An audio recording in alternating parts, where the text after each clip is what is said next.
January 27th, 2026. And now, is this the anniversary of Kobe's crash? Kobe Bryant? Because I was reading an article about the 40th anniversary date of the Challenger explosion, what that all meant. Okay, the Casa Basas helicopter crash. Here it is, January 26th. So the 26th was the anniversary of Kobe Bryant's crash, which had a lot of interesting symbolism, which we may get into. That's another rabbit trail that we've done some deep dives into. And then the Challenger explosion, of course, was in 1986, and that was on the 28th. So tomorrow is that anniversary. So 128 is Challenger, which is interesting for a few reasons, because there's been this correlation between 128 and 1028 relating to world stage events and Leave the World Behind, that movie of all things. But I bring this up because we just had the main plane crash, which I took note of because of this eerie line that was spoken before they crashed. They said, "Let there be light." And it says they may have been commenting on how Bangor's runway 33 went from pitch black to brightly lit. Okay, so there is that. And then I also noted that, and again, this was on, this says the Bombardier Challenger is what it's called. So it's called the Challenger. So a plane called the Challenger, 7 of the 8 on board die. Let there be light. What the heck is this? Now, given the proximity of the Challenger anniversary, I thought this is probably fake or somehow symbolic, specifically because of the name Challenger, but also because of the 7 dead. So I look up the photos of the supposedly dead, and there's these attorneys. Well, their company is Arnold, and I don't see the other name on here, but it starts with an I. But their logo is just a big AI. So you have these 7 generic-looking people sitting in front of a sign that says AI. I mean, I don't know what to make of it, but if we're thinking about magic tricks and fakery, well, today they would use AI instead of finding people with twins, or at least backstories in which they have twins. But again, we also are pointing this out. I'm pointing this out because we've been looking at how a lot of these air-based immolations, these disasters, seem to occur in late January. And we had talked about it was this, what seemed to be some kind of a ritual, but it was when SpaceX blew up the Falcon. They were testing their abort system. And so they did this explosion, and it was basically a test of, with some effigies. So they didn't actually blow anybody up, but the wording of it was interesting. Musk said, "We're going to sacrifice the Falcon in Dragon's fire." That was January of 2020. I think it was on the 17th. Let me get the exact date. Okay, SpaceX crew abort test was picture perfect. But we had taken note of these things, these conspicuous crashes that seemingly corresponded with the Challenger. Now, the Challenger exploded at 1 minute and 13 seconds. So we're like, okay, well, what's significant about that? Well, there's been some 113, 311 stuff we've looked at in depth. But then I was looking at the following explosion, a space shuttle. It was the Columbia. And the Columbia was the 113th launch. So we've had these consistent correlations with 113 and these various events, like the One World Trade Tower opening on 11/3 or 3/11, ground zero in Seattle. So again, we're just looking at this body of content, this deluge. So what does it mean that a Challenger with 7 victims dies this week, not sure, but I'm looking at it. And again, what stood out to me was let there be light. The Jake tweeted, the Space Shuttle Challenger disaster, January 28th, 1986, broke apart 73 seconds into flight. Same numbers of dead 3 days early. Right. Yeah, 73 seconds or 1 minute and 13. Now, I just saw this and I saw a 33 and I was like, okay, red flag. And then it has the tagline, let there be light. So again, it has some kind of symbolic resonance. Let there be light with, I think, something along the same lines, some kind of immolation, ritual sacrifice. I don't think people really die in any of these events, by the way. I'm questioning if these people exist or if they're just AI. It says it's unclear, according to air traffic control. A voice was heard saying, let there be light, as the Challenger 650 crashed into the snow. It is unclear whether the eerie line was spoken by one of the pilots or air traffic control. They may have been commenting on how the runway 33 went from pitch black to brightly lit. Now, there was that AA flight that hit the Black Hawk. Now, I have to double check that because I'm pretty sure there was another conspicuous 33 tossed into that one as well. Here we go. Investigators say air traffic controllers at the local tower at Ronald Reagan Washington National Airport had repeatedly raised concern to the FAA about the lack of adequate separation between helicopter traffic and the approach to runway 33, where AA Flight 5342 was heading.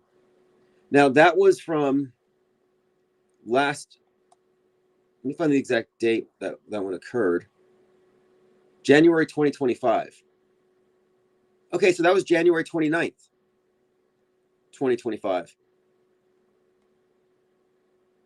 Very interesting. Again, just pattern noticing. Hope it doesn't bother anyone. Yep, I'm looking at the graphic and it's runway 33. By the way, there's a runway 33 at Kennedy Space Center, which I believe has something significant to do with the symbolism of space travel as allegory for higher states of consciousness, with space as heaven. I think it's all allegory. Anybody care to guess how fast you have to go to escape the Earth? What is the escape velocity?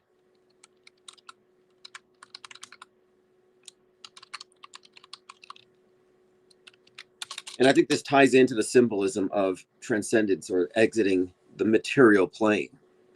The escape from velocity from Earth is actually Mach 33. So it's 33 times the speed of sound. So about 25,000 miles per hour. Yeah, so you got to go Mach 33 to transcend this plane.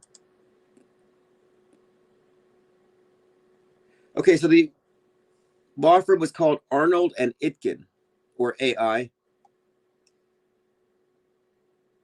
Private plane crash. Again, these were attorneys traveling for something. I'm suggesting here that we're looking at our annual aerial immolation sacrifice. Although this one was more icy than fiery, as was the last one, where it went to the cold river. Copacetic says, Patriots versus Seattle, Chaz, Antifa, Green Day left. Oh yeah, there's quite a lot to unpack there. Let's get into that. What's up, Adaptivia, joining us from Twitch. Yeah, I turned on Twitch just to see who was there. Okay, so that was the first thing I want to talk about, but we'll get deeper into the Elvis thing. This is bizarre. I mean, everything about Elvis is just weird. It's all very occultic, which shouldn't surprise you, because these world stage characters aren't just there as bread and circus clowns for your entertainment and distraction, but a lot of them are literally idols. Idols that you worship unwittingly. Idols in flesh, not just carved out of stone. They actually have living idols. And that's fundamental to group magic and ceremony anyway. The priest or priestess being the avatar for the gods or goddesses that are invoked. And so Elvis is basically a way for the public to, I'm assuming, worship Lucifer or something. But anyway, let's look at this. So we're looking at Seattle Seahawks versus the Patriots here. And I'm new to this information. This all came to me just recently because I'm not really a big football fan. But I didn't know that the Patriots logo is called the Flying Elvis. So if you've seen their logo, it's the profile of a patriot with a tricorn. Well, the tricorn has a star right in the middle of the forehead. So does Baphomet. And from the profile, you can kind of see here, and this is actually something I found on Reddit. This was posted 4 years ago. It says the Flying Elvis oddly matches up to a 2D image of Baphomet. So if you take your Baphomet statue and look at the profile of it, or if you don't have one of those, just look at my Twitter feed. It's true. You turn Baphomet sideways, the way the horns are and the ears, the profile, it does look like, and it's both ways. They resemble each other. So yes, the Patriot logo in the profile looks like the Baphomet. The tricorn hat becoming horns and a torch and the stars there. It's all there. So now you have this connection between Elvis. And again, they call it the Flying Elvis. They've called it that for decades. So now you've got Elvis directly linked with Baphomet, at least graphically here. So I'm like, okay, well, what more can we extrapolate from this? Well, here's where it gets interesting. And that was in 1993 when they introduced it. The stylized side profile silhouette of a Minuteman with a flowing tricorn. Aerodynamic, looks like a young Elvis Presley. And if you look at the logo, the horns are even red. Makes it easier to see. Once you see it, you can't unsee it. T-Dub says the NFL stuff is old news. Well, the new news isn't old news. The stuff we're talking about right now isn't old. It hasn't happened yet.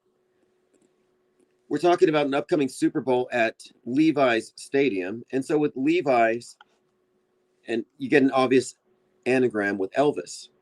But what's more, the creator of the Baphomet is Eliphas Levi. And he's got Levi on the base of it. If you look at the sphere that the goat guy is sitting on, it says Levi. So you have another Levi Stadium, Eliphas Levi, Baphomet, Elvis, and the Patriots, who will be there on February 8th. And finally, to tie it back together, Eliphas Levi's birthday is Super Bowl Sunday. It's February 8th. So now you have a connection here between and birthdays are highly significant in all of these various ritual events because birthdays are all tied to essentially this system of magic rooted in time control and synchronization with the cycles of nature. I happen to think the Super Bowl is a celebration of Candlemas or Imbolc, this Gaelic religion where they're worshiping the sun god who is now weaning, and it's the first signs of spring. But again, make of that what you will, but you got to throw in the added element here that it's the Patriots versus Seattle. And if you've been familiar with the predictive programming for the Seattle Space Needle disaster, Elvis is pretty much intertwined with all of it. And then, of course, Elvis is also correlated in this body of symbolism with the destruction of Seattle, which has been also correlated strongly with Godzilla, the nuke, the Poseidon nuclear weapon, the idea of the Kraken in particular, like the hockey team, the Kraken. These are all, and then also the latest from the Final Destination series is about the destruction of the Space Needle. So there's been the Seattle stuff all kind of related with this. All of this needs to be considered in this context. And then I find out that on the 26th, of this month, Neptune went into Aries, where it's going to stay for a long time. And I don't think that it's, as I was looking at here, it was not in a similar position since I think the day before the Civil War started. So Neptune goes into Aries, then the Civil War starts.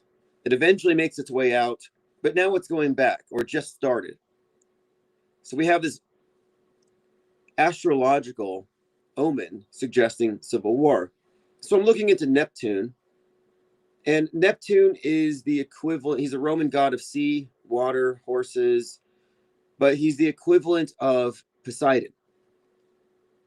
And of course, Poseidon is the name of the nuclear submarine born nuke that can take out coastal cities, like the Kraken stuff, the beasts from the sea, Godzilla, metaphor for the nuke. Whatever's going to take out Seattle is coming from the water. So now we have this other element added to it that kind of correlates with everything else.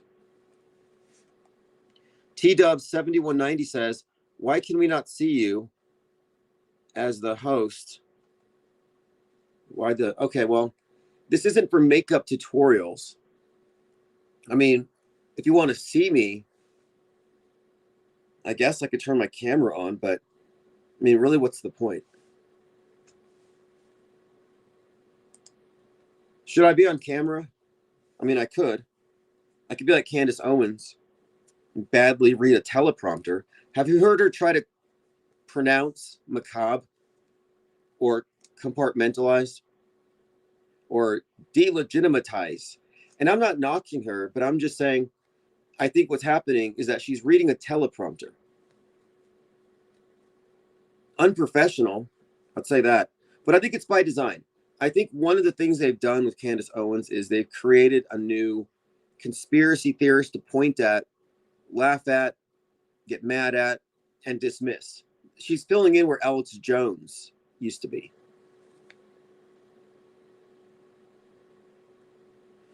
Lord Laney says, Seattle Seahawk kind of looks like a phoenix. So do the phoenix fighting the... See, the symbolism here I'm thinking is like the Patriots would obviously represent America. And if you remember the New York Jets versus Patriots after 9/11, there is some subtext of these stories with the professional sports that may relate here. And I would look at Seattle as Antifa. Seattle is specifically ground zero for Antifa. I mean, like the Chaz, there's this association. And then with Patriots, you have America. And right now it's Antifa versus America. So there might be something in that. And then it's got Green Day. Green Day's opening, they're Antifa. And then you got Bad Bunny, who's going to be performing, and he's anti-ICE. So you already have this Antifa, anti-ICE, anti-Trump sentiment going into this thing. And of course, the left is going to find it unconscionable that the American people can tune away from what's happening in Minneapolis and to pay attention to sports. So I could see why they might even feel like this might be an opportunity to create a distraction.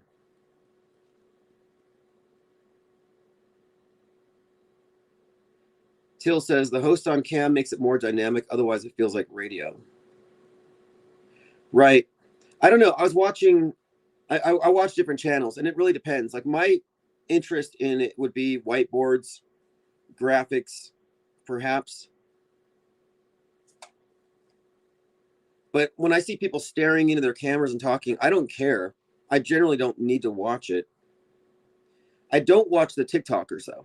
I can't handle the people like Ian Carroll might be the smartest guy on the internet. I've never listened to him because I see these bug eyes and wagging fingers, and I tune out. It's just cringe. And what do you call those eyes? Not the Kubrick stare, but kind of related.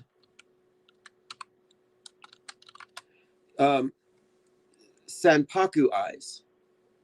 So he's got the Sanpaku eyes and they're bloodshot.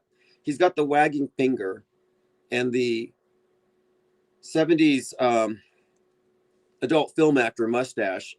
And I'm like, okay, I can't listen to this guy who's just suddenly a source on everything. And everything that he says is coming from a standardized woke right, red pill perspective. So it's nothing I need to really hear anyway.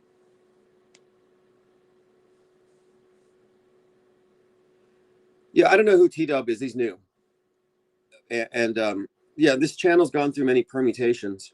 It used to be primarily video. And then something happened. Patterns changed.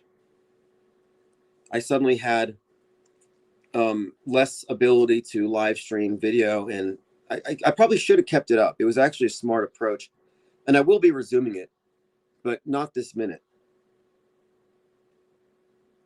I'd prefer to have a shared screen, shared audio to play clips and show images, but we're not in our final form. This is kind of a bare minimum. We're going through some permutations. We'll be moving into a new office place very soon.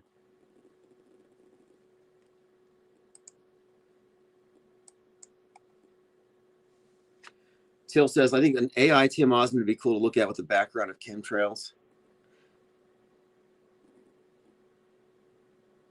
Yeah, right.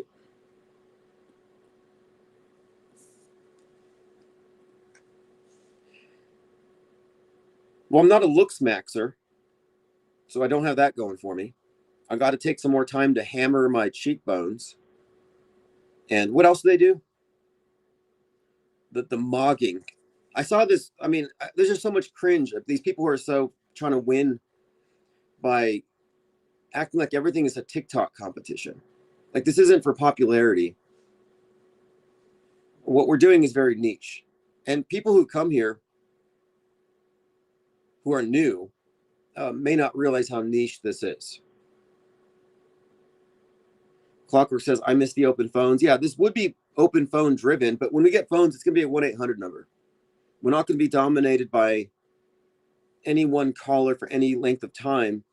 What we're going to do is have a caller queue, and we'll probably limit it, 3 minutes a caller tops.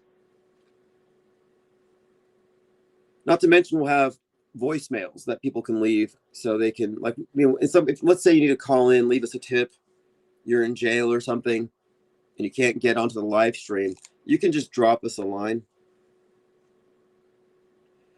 All right, so we're talking about the new Challenger explosion or crash.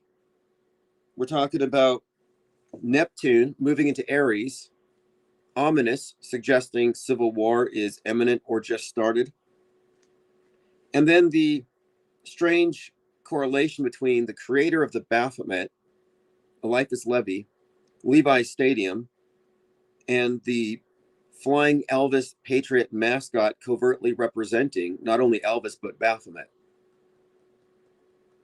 And Elvis is a Capricorn, isn't he?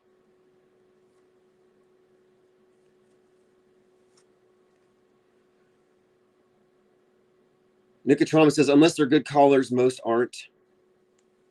It really depends on the issue. I just have to be faster at hanging up.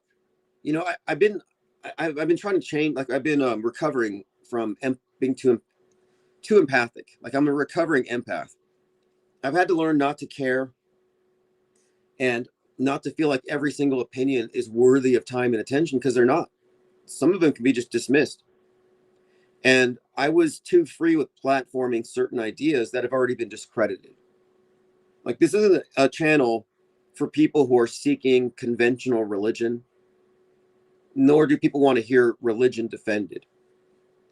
This isn't a channel for mainstream media perspectives, because they're wrong. And this is not a channel for truther perspectives. It's not for antis. So, like, oh, I'm anti-geoengineering. Bye. I'm anti-vax. Bye. I'm anti-bye. We're anti-anti here. If you're anti-anything, we're not going to take your calls. If you're pro-anything, we might take your call just to laugh and maybe deconstruct a little bit, but there's no reason. It's because we understand perspectives. And when you know somebody's perspective, you know everything they're going to say. Today I was in class, and I actually wrote this down because it was a quote. I mean, I actually have a direct quote from someone. I don't have it on me. Okay, so I was in class, and obviously, even though we're English composition and we're supposed to be writing, the class becomes a discussion about Renee Good and now Alex Preddy. And some guy in the back says, yeah, my mom's best friend's dad was being taken care of by Alex Preddy. And their whole family said he was just a great guy and a saint. Oh, okay, wait, so your mom's best friend's dad. You know, it's these ways that people attach themselves. Like, yeah, my dog walker's grandmother's best friend's nephew has a cousin whose girlfriend's father died on 9/11. Bam. I'm personally attached to it. And that counts as evidence for a lot of people. Clockwork says, yeah, the thumpers are out there. Well, I'm really glad for it. You know, I appreciate conversation and debate, and I had not given religion a second thought in many years. Like, I thought everyone was overt mind control, but apparently not. And what I've realized is that not only am I not religious, but I'm actually vehemently opposed to God. And did I say something wrong? I think we just got zapped. We're probably buffering. Did lightning strike nearby? And I don't have a problem with Jesus. I don't have a problem with I don't have a problem with any of these prophets. I really don't. I like the Gnostic Jesus. I mean, there's so many of them. It's a plurality. But I think what we're ultimately looking at is worldview consolidation and religion as a mask of government. That's all. Frank Murr 33 says 6 degrees of I'm relevant. Yeah, exactly. 6 degrees. Look, we used to have people calling in all the time. I know someone who died on 9/11, and I would say, what's the name? I don't want to tell you. Okay, liar. People will lie to defend their religions, to defend their beliefs. And mainstream media is a religion. The worldview you get, because what is a religion? But a set of stories that you superimpose, a set of conditions, a framework that you superimpose over what you experience. So you like, I live my life on earth like everybody else, but I also have this set of rules and things I believe in that augment my reality. So your holy book, whatever it is just additional filtration or additional frameworks with which to understand the world. And a lot of it is mythology. In fact, it's mythology. So you have a body of myths that augment your sense of reality. And now everything you interpret goes through this new framework. But otherwise, you're still in the same world that everyone else is. We all share the same objective reality. And what I've been pointing out quite often lately is that what mass media does is it takes your timeline, past, present, future. You're living in reality. It's testable. You experience it through your senses. You can verify it. But then they augment it with a series of manufactured events and a curated worldview created by as much as omission as by whatever they proactively insert onto our timelines. So you have a very selective and biased worldview with a bunch of fake events added into it. Well, if you look at it from that perspective, because all these things occur on a separate timeline that is being performed in front of us, essentially, it's like a religion. It's a set of beliefs, propositions, and frameworks with which to interpret your reality.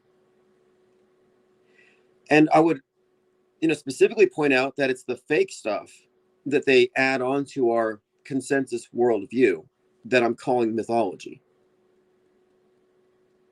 So if you live in the world stage paradigm, you have a religion. It's a de facto religion. You have beliefs, not direct knowledge,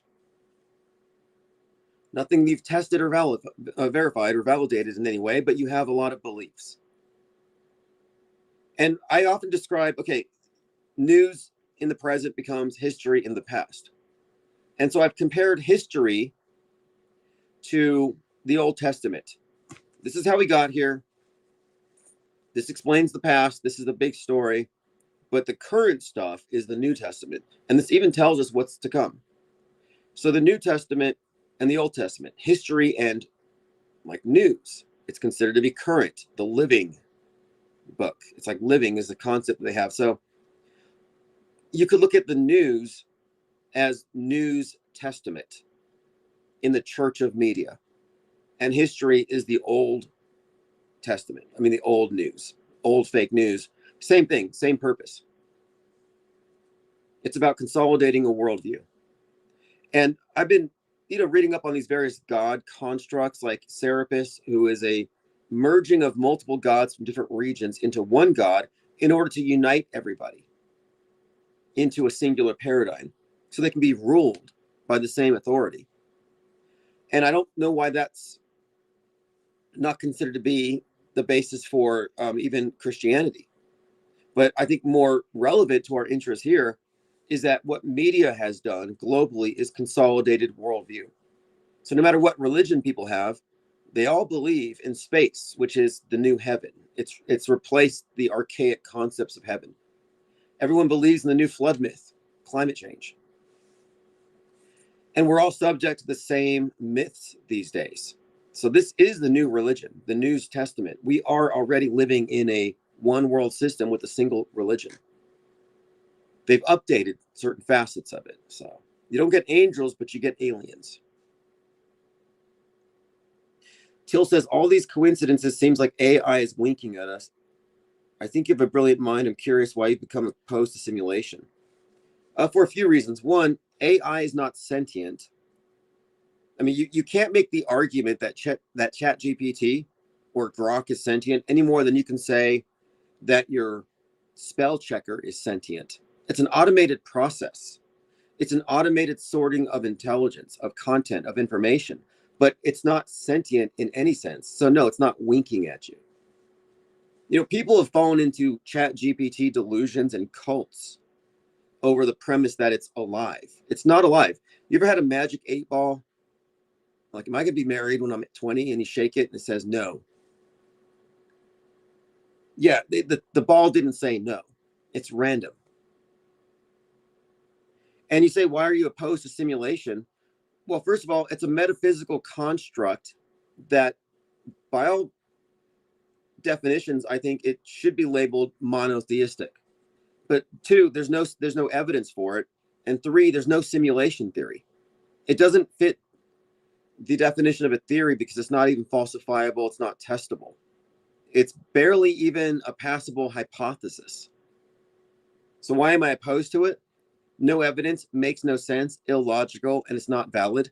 That's why. The same reason I'm opposed to every other monotheistic God construct. And this belief that AI is alive is resulting from a misunderstanding of what it is. What you're doing is you're mystifying something. And so mystification is one of the weapons of the enemy. They don't want you to be objective and to know real from fake. That's the new forbidden fruit. Knowing real from fake.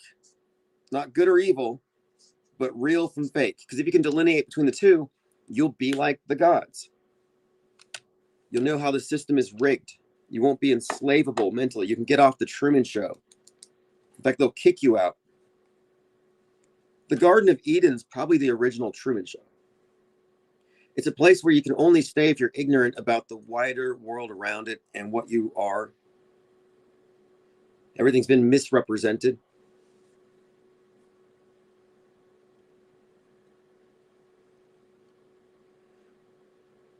His comment, I'm going through your comments again. I don't consider those true AI. Well, there is no true AI. What I'm saying is the mystification is here to prevent you from seeing through the system.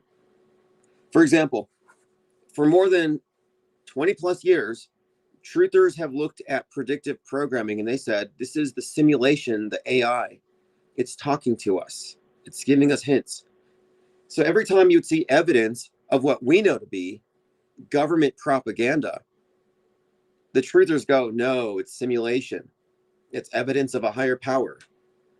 You know what a tall claim that is? To say, yeah, I know there's evidence that we live in a simulation, and that there is a higher power, a God, so to speak, and the evidence is on TV. That's like opening a holy book. The evidence for God is in this book. The evidence for simulation is in this TV show. They're using media to screw with your mind because they put you into a subjective fictional universe. I mean, it's a subjective version of things. It's not objective. It's got augmentations, additions. So again, there's no evidence that AI is real or awake in any sense. You have no evidence of it. So the best you can say is you believe it. Oh, I believe in AI. I believe it's awake. I believe in Hell 9000. You can say you believe it, but you can't say you know it, which makes you a believer. And you believe in what? A God construct. Just a regurgitated concept, only dressed up with science fiction. He says, I think you have a brilliant mind. Why are you opposed to simulation? Maybe because I have a brilliant mind. Because believing in simulation is lowbrow Joe Rogan, Elon Musk slop. They're the guys who run with that crap.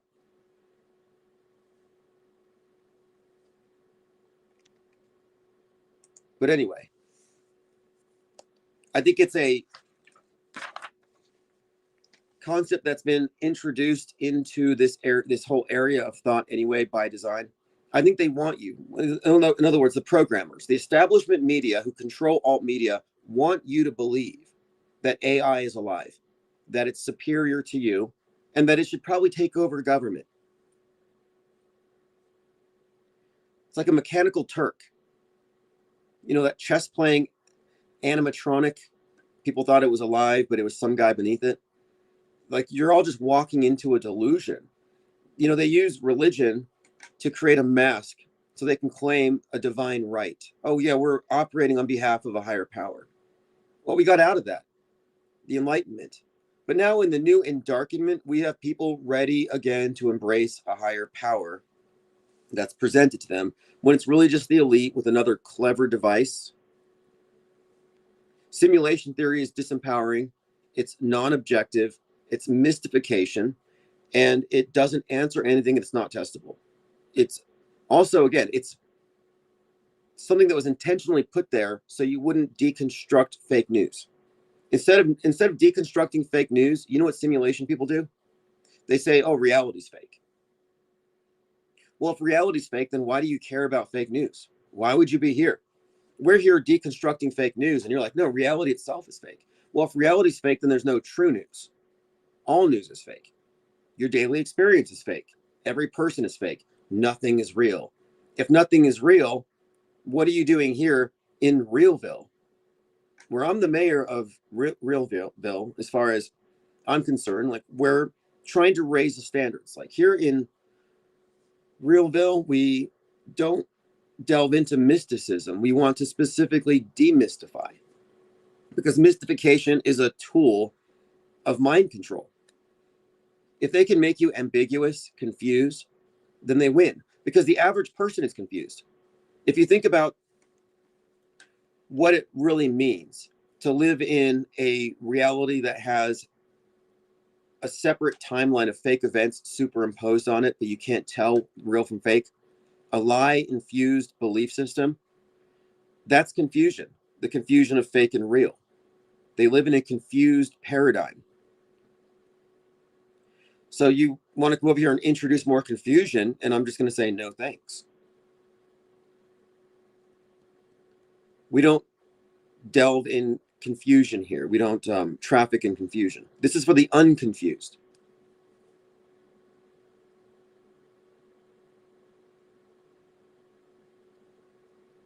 Five Star says, what do you think about the soul and afterlife? Well, I think it shouldn't be controversial to say that we have a soul, but apparently it is, because it doesn't fit within the scientific methodology. You can't measure it. So we don't have a soul. We're just evolved apes. And that's a convenient thing for us to believe from the perspective of the powers that be. Because if you believe that you're just a meat suit with a big ego in a meaningless universe, then you're very limited. You're a perfect fit for their paradigm, which has that as its inbuilt presuppositions. that we're in a soulless mechanistic universe where essentially everything's grinding to a halt. Like reality is actually dying from our perspective. The sun's going to burn out. We're just a latecomer to the scene, an accident of evolution. We got lucky, but we won't be here long, and we'll probably take ourselves out before too much longer, but the universe will go on.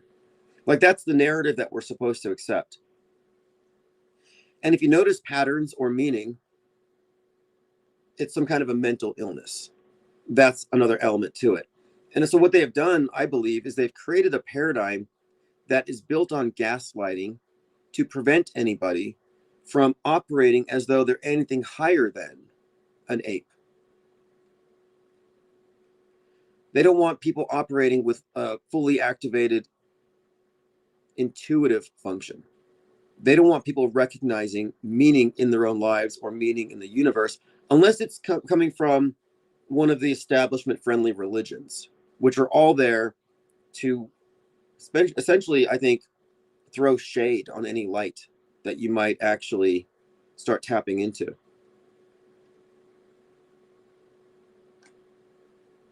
So the soul is very gate kept.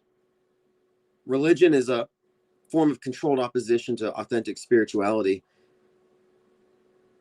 And I find that the New Age movement is full of a lot of simulation stuff. And my opposition to it is that I think that any monotheistic metaphysical model is suspect, because I think this is how governments have always controlled people, is they offer the answers to the things that you can't understand with your senses, and you have no other place to go, so you go to the religions. And how can you trust the religions anyway when they have esoteric aspects that the public are never made privy to? I mean, these are just institutions built on lies and misinformation. And I've been looking at the various stories on Satan and Lucifer and the devil, and a lot of that stuff's not even biblical. Like even the concepts of hell, and you don't believe this way, you go to hell. Like a lot of that stuff's not even strictly biblical, which makes me think they probably invented the devil later. Probably because, I don't know, maybe it makes it easy to explain away the fact that the God of the Bible is probably a very hostile, controlling entity.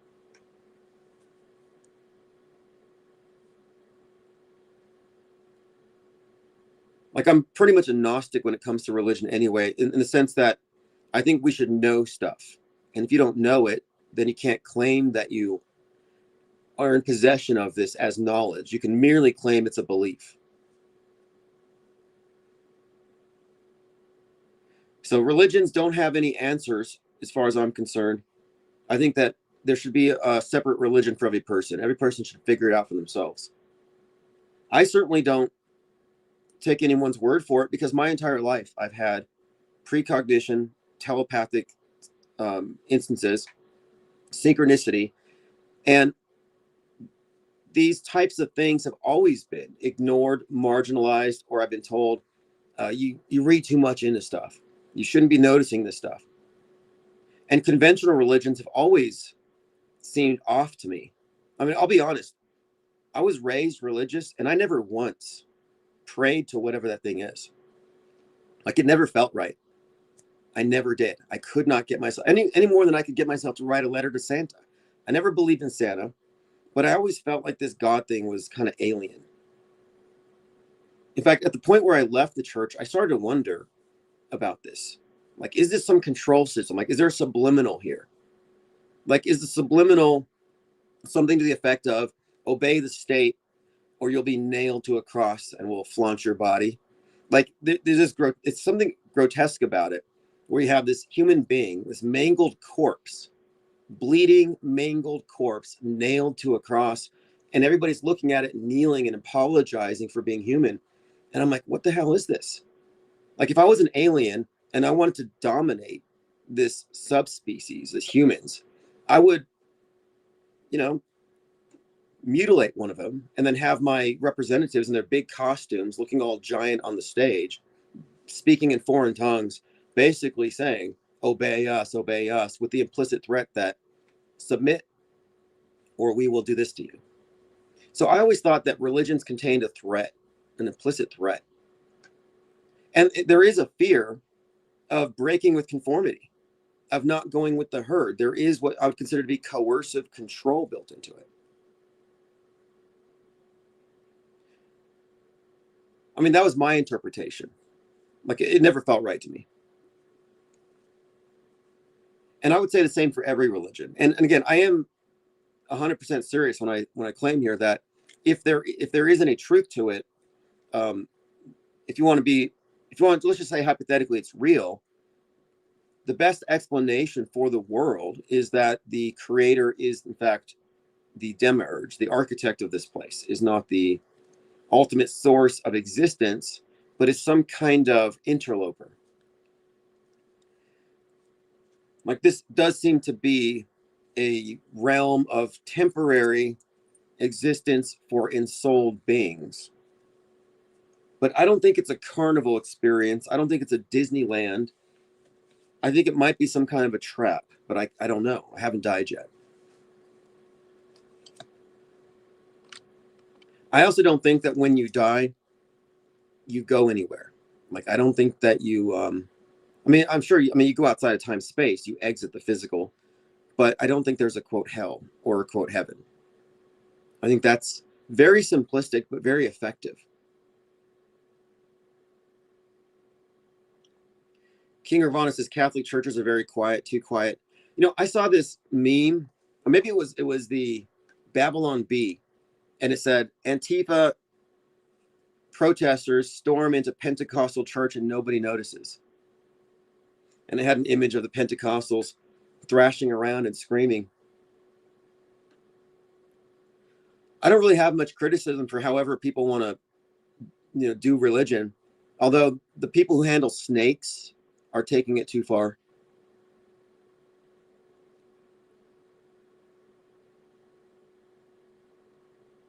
Dinah said they poured holy water over my head and spoke hocus pocus spells over my innocent infant body. Well, they have to get rid of your original sin. Although, okay, now sin. So sin is a concept that allows the priesthood to regulate the individual for the entirety of their lives. Sin and salvation from sin, which is what they offer,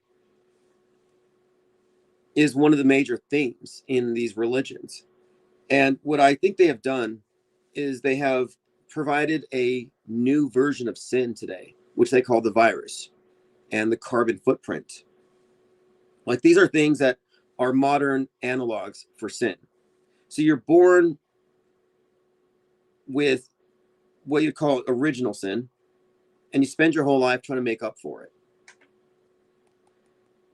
Whenever you do commit these errors, you confess, you apologize, you atone for your sins to not incur the wrath of God.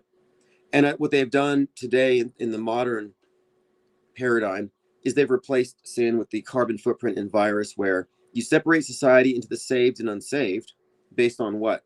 Well, the injectable Eucharist, and the people who take it are the ones who trust the church, the media. Those who do not take it, the antis, don't trust the media. So they're the unsaved. And they've made this pretty clear in 2020 that this is the division, with the mainstream being the church, the world church, and it provides salvation for this new concept of sin.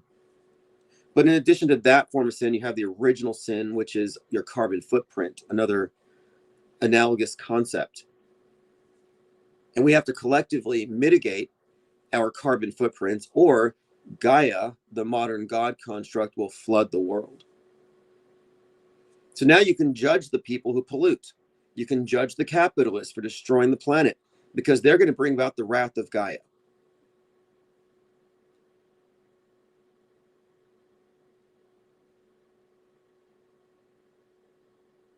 Godego says, we're naturally spiritually loving beings, but it's suppressed by words, absurdities, pretend, because words do fool. I think some people are born evil. Like, I think there's a division here that, half the population we'll say let's divide it into fourths. So you have one segment who are already 1 foot out of the matrix, who already exist as spiritual beings, recognizing they're having a physical experience, but they recognize the duality.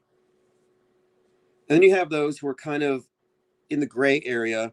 They're not really believers in anything higher. They just believe in what the physical senses show them, but they might wake up to it. They're open to it. They have their moments.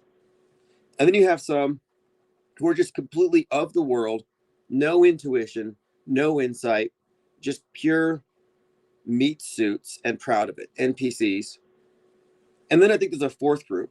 And I think the fourth group are beings that don't have souls, or rather, they do, but they're on the other side of the spectrum. Instead of being light, they're complete dark. And I think the dark souls run the world. The psychopaths, the ones that are in control of this place, I think are largely of this place. And their objective is to snuff out the light, to sway those who are swayable to the dark side, and to antagonize and target and marginalize and silence those who are awake in the spiritual sense. And this is why the mainstream religion, Christianity, has always been against Gnostics. It's why they killed the Gnostics. Oh, you know stuff. Got to kill them. Got to go through our priesthood. You're not allowed to know. And what do the Gnostics know? Well, they know that the God of the Bible is probably a construct, if not an entirely different entity altogether, if it exists. But I'm saying, I don't even think it exists. I'm suggesting that it's a construct used by the authorities, just like Gaia, to rule over the masses. But no, I don't think everybody is equally loving. I think that the evidence is highly suggestive that we're a very diverse group. Like, I'm not a control freak. I'm not an envious, jealous, murderous, hostile entity. I'm like, live and let live, stay in your lane. But unfortunately, that's not how most people are. And the religions are for people who are part of this, I think, NPC contingent, where they want to coerce everyone into joining the hive mind. And I'm not part of the hive mind. And there already is one. If you've seen Pluribus, it's about the aliens come by with the virus, and then everyone wakes up and they all have the same consciousness, except for the one person who stands out. Well, that already happened. It's a process. It's actually, they've engineered a hive mind. And the evidence for it is the uniformity with which people respond to the daily psyops. And even though you have the pro and the anti, it's still uniform.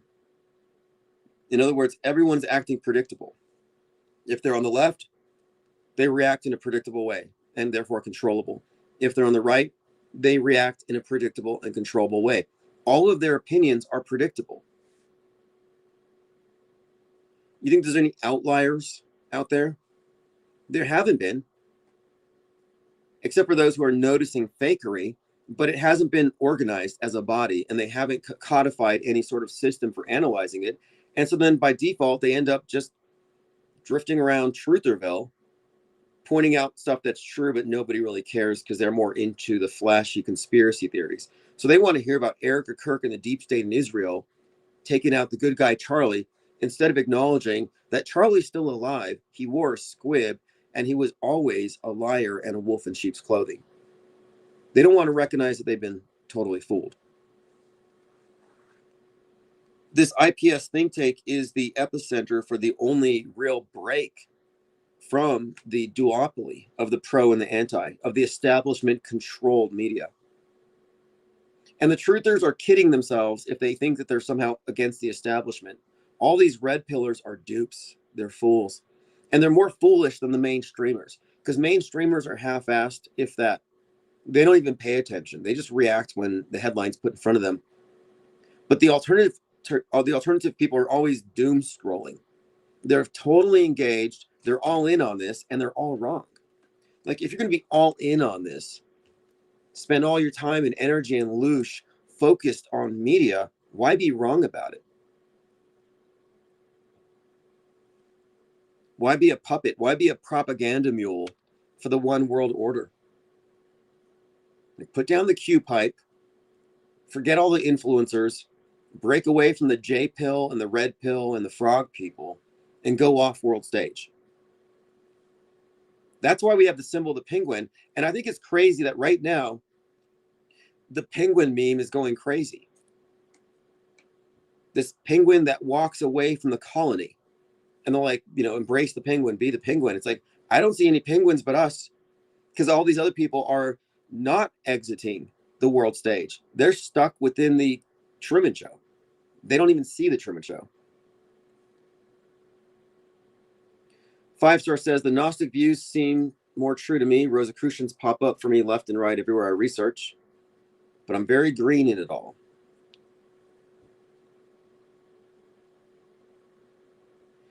Well, the Gnostic view is obvious.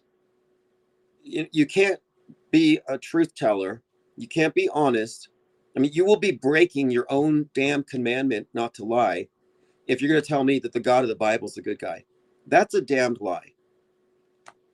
And he told you don't lie, but you're going to lie on his behalf. No, he's great. Nothing going on here. Everything is sane. This is the paragon of morality and virtue and goodness. No, it's actually kind of not. It's a pretty bold thing to even suggest that. Some serious whitewashing.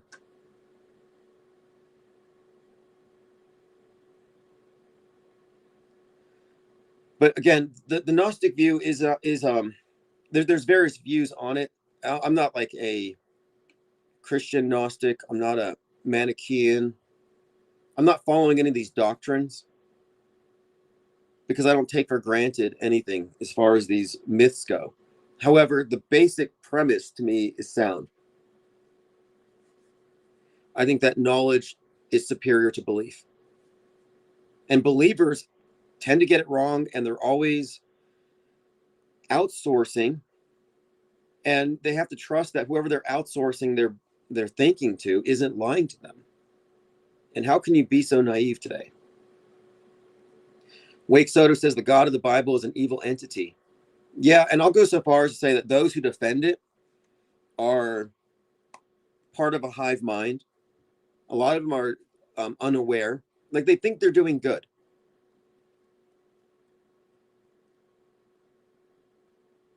In fact, it strikes me as Stockholm syndrome. But I mean, I don't care. As long as they're not trying to convert other people, I don't care. That's been the main issue I think that everyone has with religion, is somebody's trying to tell you what to think. My problem with religion as an outsider is that they all hate each other. And that's not too strong a word. They hate each other. A lot of it's covert. Maybe it's not out in the open, but all those emotions are there. Hate, envy. I mean, you know what surprises me is that some of those docile, nice, calm, pacifistic people that I know are very quick to say they hope so-and-so gets assassinated. I know a lot of people who are totally fine with political assassination, just flippantly talking about it like it's a joke. Like, too bad that guy missed in Butler. Like, I don't care how bad your opinions are. I don't want you dead for it.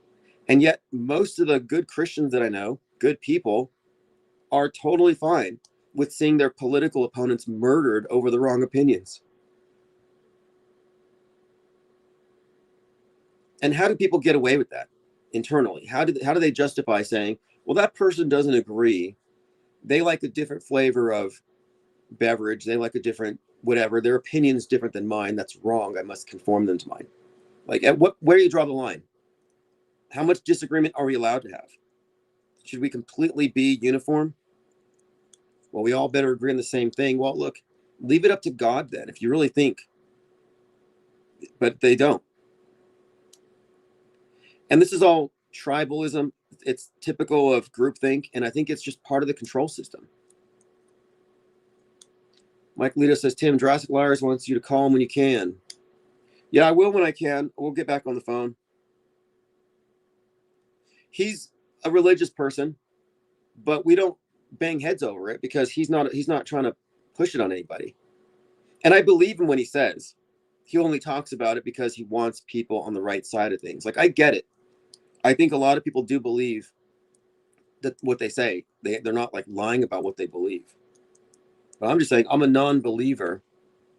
Leave me out of it. And honestly, if I'm wrong, I'll say that to God's face. But from what I can tell, it's a man-made institution. And they're like, but my Bible. Well, how many times has your Bible been edited? And my opinion on holy books in general is that it doesn't matter what they are. They're all interchangeable. They're all things we can get rid of. These are all frameworks that power elite have used to synchronize the masses under the agreement that the government was installed by a higher power. It's basically government worship. Lean Dion says, Kimmel and Colbert fake crying and saying, fuck ICE, cringe maxing. How brave, right? You know, I've been doing this breakdown of Wicked Part 1 and Part 2. And Wicked Part 2, called For Good, is all about Antifa. Only the witch is liberating the animals who aren't allowed to speak anymore because Trump, aka the wizard, is suppressing them and kicking them out of Oz. And the plot of the movie is that the Wicked Witch doesn't have the power because she's marginalized, she's got green skin, she's an outsider, she's wicked. She doesn't have the power to stop the wizard and to free the animals. So she's depending on her rich white liberal friends to do it. And in the song For Good, she says, I am limited, but you are unlimited, pointing at Ariana Grande. And so Ariana Grande and her fiance, who are royalty, and they're ruling over the little munchkins and the animals. Like, these are the humans, these are the rulers, and the munchkins and the animals are like the lower classes. And they set aside their privilege in, like, the prince, I guess, that she's going to marry literally joins the witch to save the animals. He actually dies for the cause. He gets crucified, no less. Comes back as the straw man. But the point of it is, that was the theme of the movie, that they have to use their power and their privilege to fight the system, and that's how they win. So I said, this is the subtext. This is how we're being sold these new martyrs. The 37-year-old Renee Good, 37-year-old Alex Pretty. These are exemplars. Everyone should do this. And if you look at Twitter and X, who's calling for civil war? Who's calling for violence against ICE? Essentially, people that look like Alex Pretty or Renee Good. People in those same identity groups. Because this is all identity politics. Well, I mean, I pointed this out. Like, this is obviously how these ideas are being marketed. They're selling you these ideas through the movies, reinforcing them with the celebrities. And I was describing, this is the consistent messaging. So I get to class, and the professor in English Comp decides to talk about this for the time being. And what they said was, it's very convenient or useful to us that we have two white privileged activists getting killed, because now people are paying attention, suggesting that if these were minorities, if they were green-skinned witches, nobody would have noticed. You see, they have to make this story, or the story is now relevant to more people because of who the victims were. And I'm saying, yeah, this is design. To me, this is evidence that this is scripted and staged, because they're manufacturing martyrs that are target marketed to a demographic that will react in a predictable way.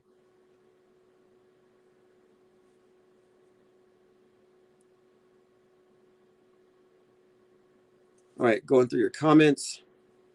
Dead Turtle says, what the hell? Hey, if you haven't seen For Good, so Wicked Part 1, and by the way, it's notable that the actress who plays the Wicked Witch has Elvis's birthday, since we're talking about Elvis and all this, because at the end of the first episode, and she represents the left, the green movement, she represents Antifa. She recognizes that the wizard is actually a fascist, controls the propaganda, he's enslaving the animals, the gold's fake, the system is fake, the news is fake, and she's trying to expose it, and he tries to shut her down. What does she do? She EMPs the Emerald City. And the Emerald City is the nickname for Seattle. So you have Seattle EMP, which has been a reoccurring theme in predictive programming, but now it's coming from the witch, who again symbolizes the left, just like Joker does. It's all code. The Joker, kill the rich, the green hair, representing someone falling through the cracks, mentally ill, fighting the rich. Same thing with this wicked witch. And Trump is who they are intending with the Wizard of Oz. And it opens up with the witch going around liberating the animals from forced labor. Just like as we look at the news, the anti-ICE protesters are disrupting the attempts at the kidnappings and the deportations. And that's a big theme also in part 1 and 2, is that the animals that can talk are being kidnapped. And the munchkins aren't allowed to ride the trains. I mean, it's pretty obvious. It's very heavy-handed. I think it's ham-fisted, just like most of this propaganda. But the timing of the release is significant. The timing of this coming out just in time for this particular incident. And if you look at how they use the word good throughout the movie and for good, sacrificing for the greater good, it was 100% predictive programming for Renee Good. So we were talking about this, though, because of the symbolism of green. Not coincidentally, at the Golden Globes, you have Mark Ruffalo, instead of paying attention to himself and his selfishness, steps out of his bubble. What does he do? He uses his platform to advocate for ICE. He's being good. And he's wearing the pin that says, be good.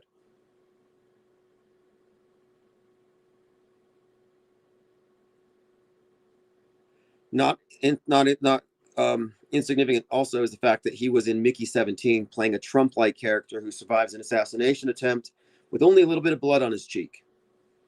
This is consistent because a lot of the activist actors on the world stage are usually portraying roles that are relative to this, to whatever it is they're being activists for.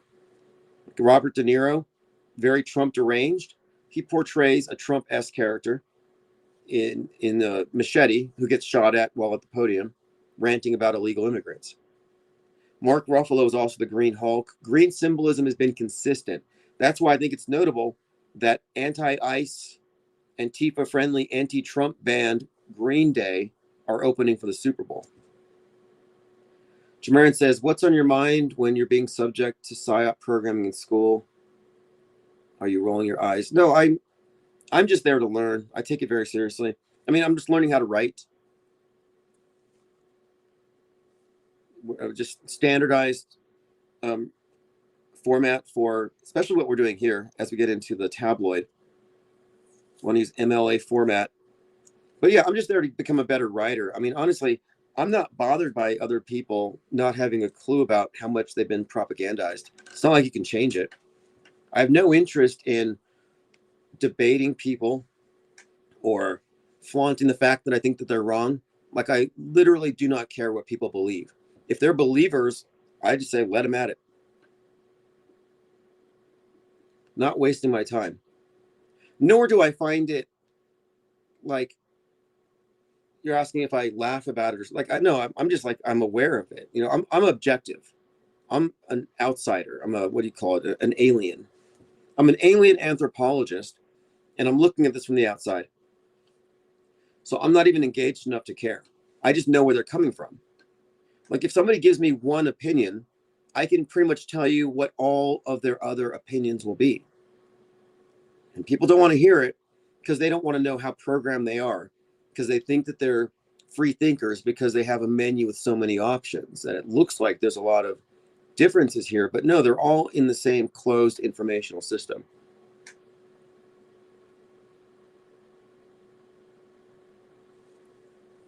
But no, I'm specifically there for the art classes and also to learn how to improve my writing for the purposes of the IPS Insider tabloid. I was already working on a journalism degree when I stopped, when I ran out of funding. But I'm kind of back and forth, and I'm staying very close to where this campus is. And I just decided, why not add a little structure to my life, get some work study, get back into an office space, because I don't have any sort of leash. There's nobody telling me what to do, no pitchforks jabbing into my back anymore, no emotional minefields to navigate every day. Things are so calm. I've been experiencing this inner peace for a little more than 3 months now, and I've never had this before.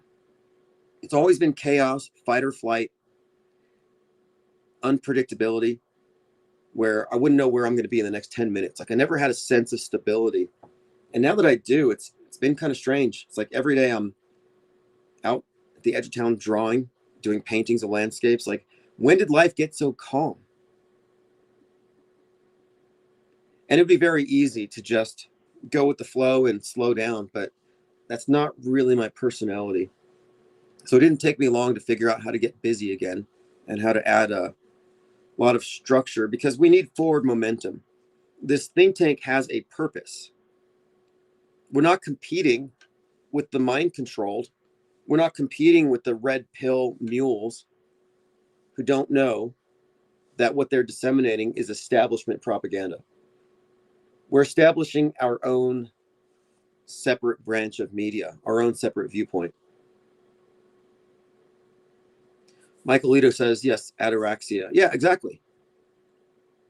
Peace of mind. It's real. And what I would suggest here is that the purpose of the mind war is to keep your mind at war, to keep you in a state of uncertainty, insecurity, instability, and fear, because that's using up your resources. It's diminishing what you can do, your creative output, your focus, your time.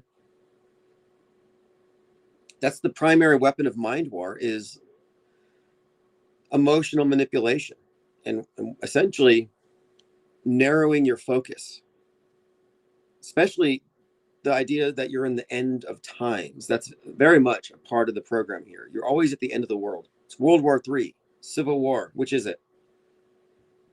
Aliens are coming. The comet's going to hit us. Wherever you look, we're in the end times. And if you step outside of that, well, what's the result? Well, I've unplugged enough. Like, it's not that I don't give a damn.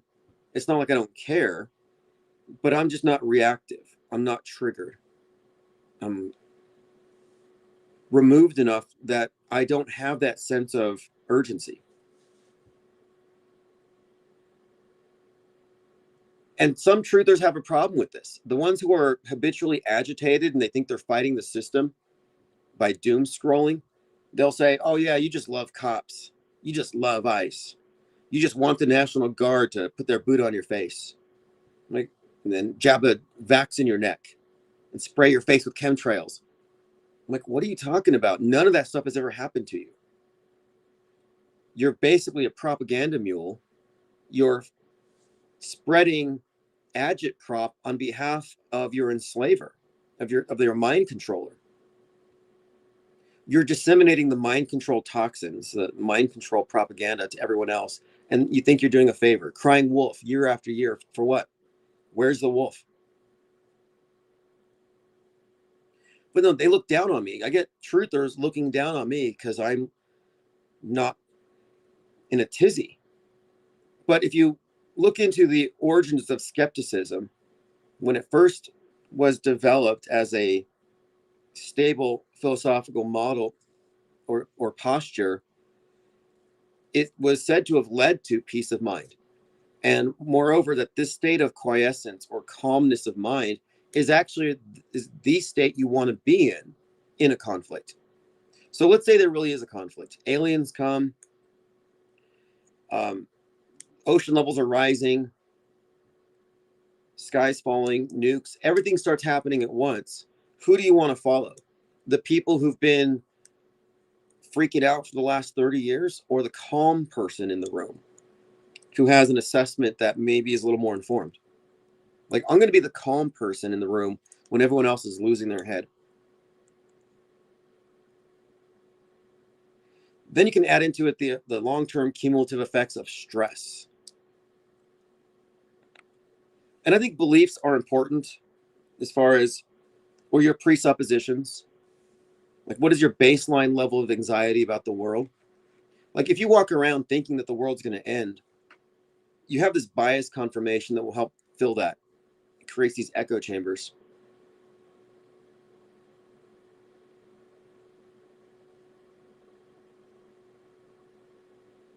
Lean Dion says, the problem I find is the believers are being more radicalized with every op. So in a sense, the fakery becomes real.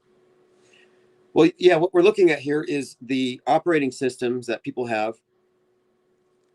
Their frames of reference are being manipulated with extreme agit propaganda, just stuff that's designed to mold not only how they see the world and themselves, but their threat levels and who they feel threatens them. And yeah, it's all manufactured, but it really does alter people. I call them mind war casualties. And just like religions radicalize people into hating the non-believers, so too does media. Look at left and right. I see endless TikTok videos of Antifa types basically saying stuff like, oh, if you come to my restaurant, you're wearing a MAGA hat, we're going to spit in your food. Or you come to my practice and you're a MAGA hat, we're going to inject you with some kind of some sort of paralyzing agent. I mean, I've seen some very disturbing videos of even doctors saying that they would refuse service, refuse treatment. Like, the hostility is real. But this is not new. This has always been done by religion. So if you look at media in that context, that the mainstream media globally is the de facto world state church, then it shouldn't surprise us that the true believers are full of hate and vitriol, condemnation and judgment, and self-righteousness. Again, another strike against religion. Look how religion warps people's minds.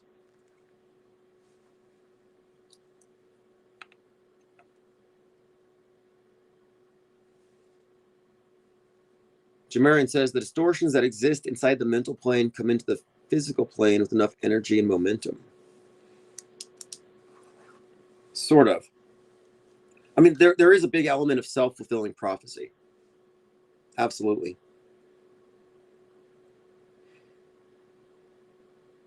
One of the biggest tells, if you're looking at a psyop, is the response to it.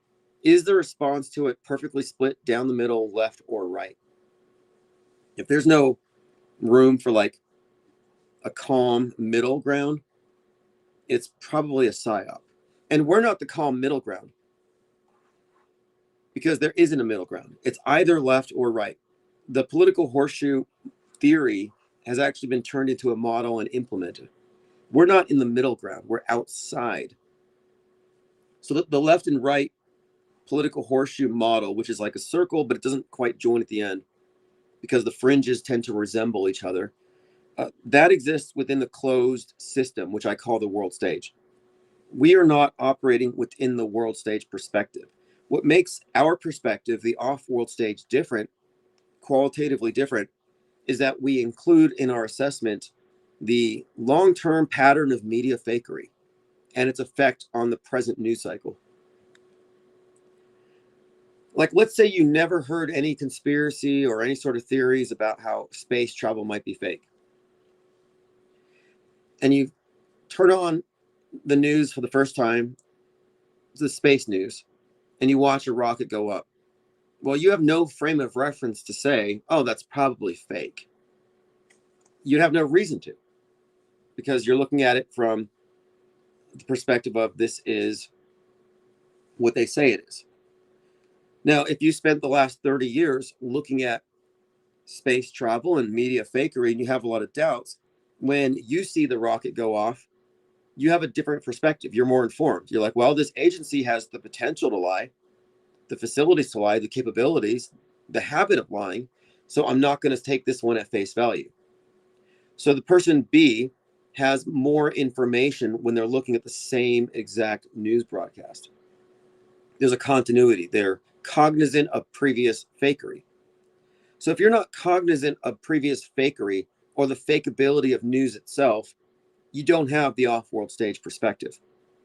If you don't have the off-world stage perspective, then you exist in a paradigm in which real and fake have been merged. If you don't know that a fake timeline has been superimposed over the real one that we live through, if you don't know that, If you can't delineate between the two, then you are, by definition, programmed. To be deprogrammed is to separate the two, to recognize that they fuse real and fake in the present, in the news. But in the past, it's successfully done. The fake news becomes history. And if that's not your frame of reference, you're not going to get this. You need to be cognizant of the fact that our history has been compromised and bent. It's not just fake news, because fake news piles up. And the accumulated fake news creates a vastly different picture. If you look at it long term, what they have done is they have put our consensus worldview into this subjective model, a hyper reality. And it's even more true now than ever with the advent of generative AI and how exponentially these are growing, these are improving. It's pretty much a guarantee that maybe less than a year we'll be past, if we're not already there, we'll be past the point of no return. You can't tell real from fake. You know, in fact, I'm always going through X, and I'm always noticing just how people are falling for stuff. Like, so here's one where I was watching this video of this blonde girl, short, maybe 5'6", and she's boxing an ICE agent and pushes him back. And then you see a blast of water from a fire hose, you know, shove her across the ground. So a lot of people are watching this and they're like, F-A-F-O. You know, she found out. And you have a lot of people essentially praising the cops for dealing with this woman like this anti-ICE activist. And then you have other people who are really mad about it. So David Allen says, it's not patriotic to watch a citizen under siege brutalized by authoritarian goons. Someone else laughs. Oh, she's completely airborne. Someone else says, she's an idiot. Someone else says, oh my God, is she still alive? So we're going through these comments of people responding to this woman who was fighting a cop, kicking his ass, and then she got hit with a fire hose. Well, anyway, this video has been viewed, as of right now, 1.7 million times. Eventually, someone figured it out, that this is AI. So people are responding to this fake thing as though it's real, giving their real opinions about it, showing you the division. Half the people think it's funny, half the people think it's horrible. But they both agree it's real. This is like every single psyop. It's half is for or pro, the other half is anti.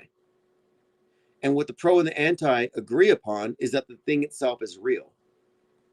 So this is kind of a microcosm of a psyop. Something fake in media gets out there and everybody reacts like it's real, and they react upon, or they react according to their political position. Eventually people got mad and said AI slop. I'm sorry, it's not AI slop if it fooled 99% of the people. We can stop saying AI slop. I wish this were real. Other person says, poor homeless person getting a shower at taxpayer expense. I think she's out cold. This is AI, people do better. Please stop with the AI. There are people clamoring for labels. Will you please label this? Like, sorry, no one's going to be there to tell you real or fake. If you rely on some external authority to tell you what's real or fake, you're in a subjective universe. They control it. We need a new priesthood to comb through media and to tell us what is true. We can't tell for ourselves. We have become visually illiterate. You know, like, oh, we can't read the Bible. The priesthood must interpret the word for us. Well, we can't discern real from fake through media, so we need the government controls, regulations to somehow intervene because we are lost.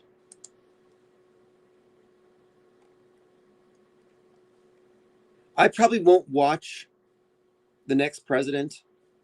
I mean, no one's going to be as entertaining as this one. You know, whatever you think about him and his policies, some of the things he says are just unintentionally or maybe intentionally comedic. He was talking about Alex Preddy and Renee Good. And he says he feels worse about Renee Good because her parents were Trump fans. And he says this stuff unironically. Like, well, it was terrible they both got murdered, but, you know, her parents were Trump fans, so that's a little bit more of a tragedy.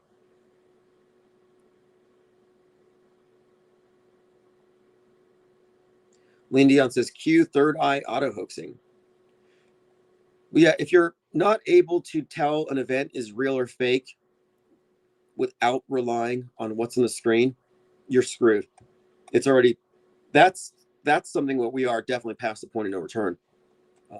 If you have not discerned media fakery by now, by means other than CGI glitches or grinning crisis actors or bad production value, you're lost.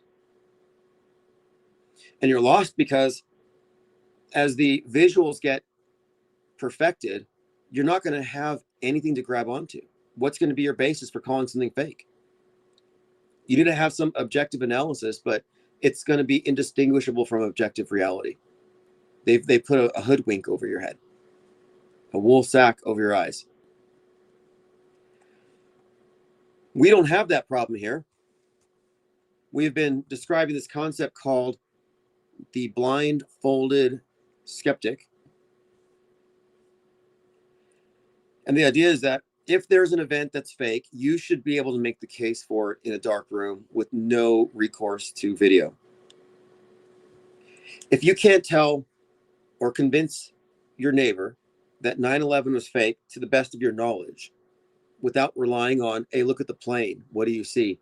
Without relying on the visuals, then you're not going to have any way to do this in the future. We don't rely on the visuals anymore because we can assume it's going to look real. Like, I was one of the first to admit the Charlie Kirk thing looks real. Doesn't mean it is real.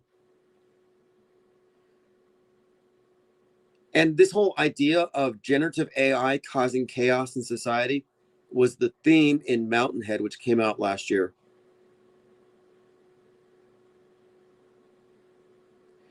So here's a tweet. This is getting out of control.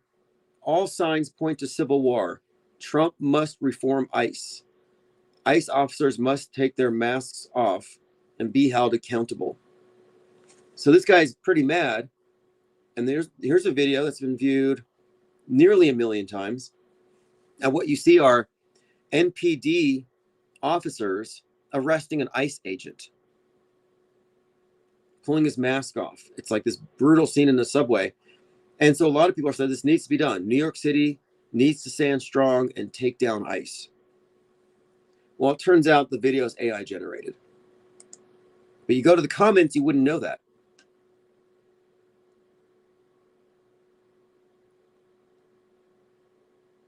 Why are people making videos to make it appear that cops are fighting ICE and then releasing the stuff as though it's real? And the comments here are well thought out. And the people, if you look at it, it's very revealing, though, as to the situational awareness, which is basically nil. Clayton Kirkwood says, NYPD is wrong. These are corrupt officers. The feds have jurisdiction. Yeah, ICE is allowed to make those arrests. Federal law gives them authority. And sanctuary city rules in New York City only limit what local agencies can do to help. They can't stop ICE.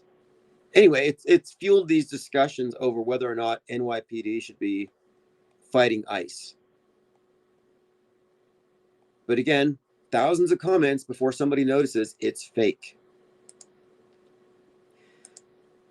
Fake until proven real was one of the axioms of the Auto Hoax 101. It's in the new handbook as well. Fake until proven real. And we used to catch flack for that. People would say, you can't say everything's fake. You guys just think everything's fake.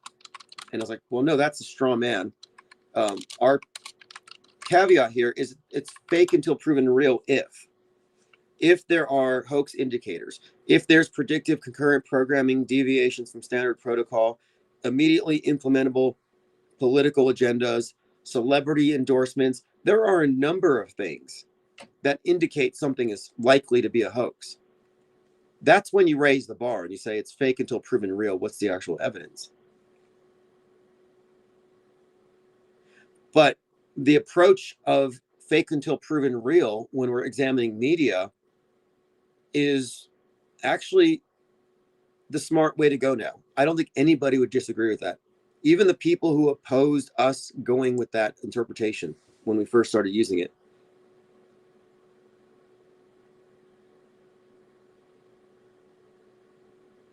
Copaesthetic says math requires no visuals. If it's not adding up, it doesn't make sense. Yeah, in a lot of ways, it's kind of that simple. I mean, it's not that difficult to point out elements that we should consider to be suspicious. One of the big ones to me is always the perfect division down the middle, but usually you just got to wait. It doesn't take very long before the indicators start showing themselves.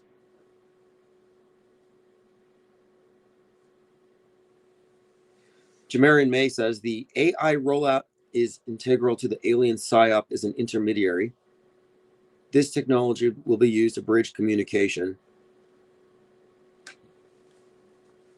Well, HAL 9000, Skynet, there's so many versions of this. Another way I kind of look at it is if we're given a new paradigm, scientific, replacing the traditional ones, but retaining the old elements, it could just be that AI and the speculation about it being sentient is just part of this replacement religion.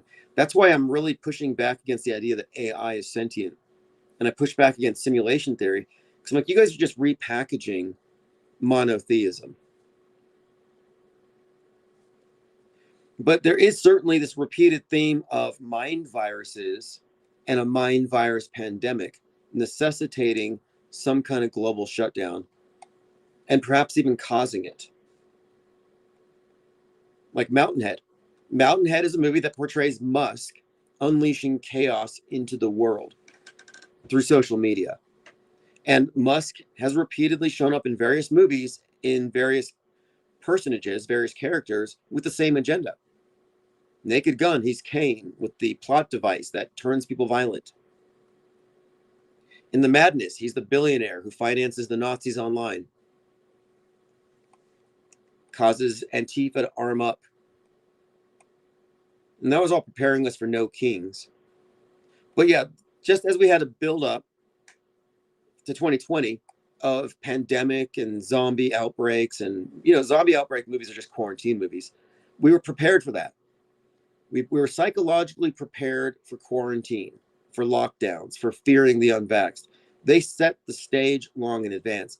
And we've been watching them set the stage for a mind virus pandemic, something that justifies or necessitates the clamping down over the free flow of information for the same exact rationale. The healthy mind virus super spreaders are endangering us all because the people with mental illness or compromised mental immune systems will catch the mind viruses and do bad things. So when something inevitably happens, they'll say it's because of the internet, because of instigators, because of Discord. Look how many times they were blaming right-wing racist mass shooters on Discord. The Discord servers caused it. And then in 2022, they flipped the script, and now suddenly it's about left-wing shooters radicalized on Reddit. And they had the right-wingers agreeing, oh, we got to do something about Reddit. Left-wingers, we got to do something about Discord. So both sides are saying, we must do something to regulate the free speech of the other side. And the government's like, yeah, we agree. Perfect triangulation. That's why I say you must reject the anti-position. Because if you're in the anti-position, you're triangulated against the proposition and the anti-position are set up in this dialectic controlled from above. And you can't claim to not be mind controlled if you're taking a position on pro or anti, if you're in this triangulation. And I'm outside of it. I'm not fighting this info war.